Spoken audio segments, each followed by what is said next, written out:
Hi there, I'm Donna Wolfe from Naztazia.com. Today I'll show you how to crochet the bubble stitch. To do this pattern, use any yarn and its corresponding hook, then chain 22 or any multiple of 3 plus 1. In the fourth chain from the hook, make 1 double crochet stitch. Those first 3 skip chains will count as 1 double crochet stitch.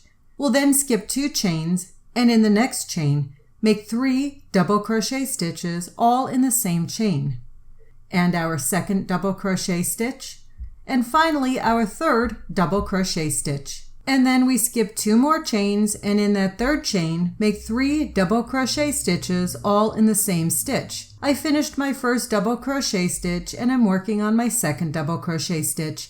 And then I make my third and final double crochet stitch for this chain.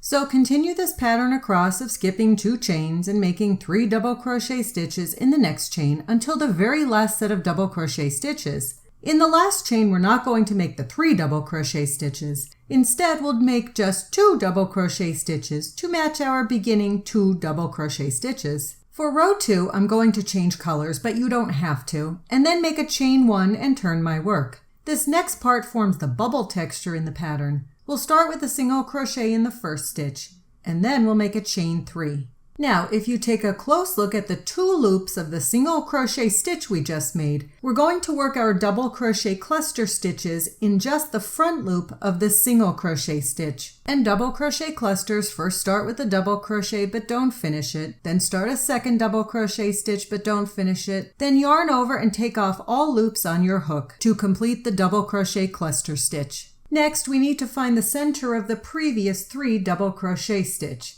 and in it we'll make a single crochet stitch. And then we repeat the pattern again. We'll first start this off with the chain 3, and then we'll work in just that front loop of the single crochet stitch again with our double crochet cluster stitch. We start the first double crochet but don't finish it, then the second one, and finally yarn over and draw through all loops on the hook to complete the double crochet cluster stitch. Then make the single crochet in the middle of the previous 3 double crochet stitches. And I'll do this rose pattern one more time. Start with the chain 3, and then find the front loop of the single crochet stitch we just made, and make the double crochet cluster stitch in it.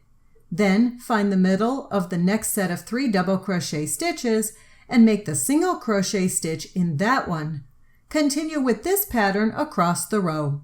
At the end, we only have 2 double crochet stitches, so make your last single crochet stitch in the top of the last stitch to complete row 2.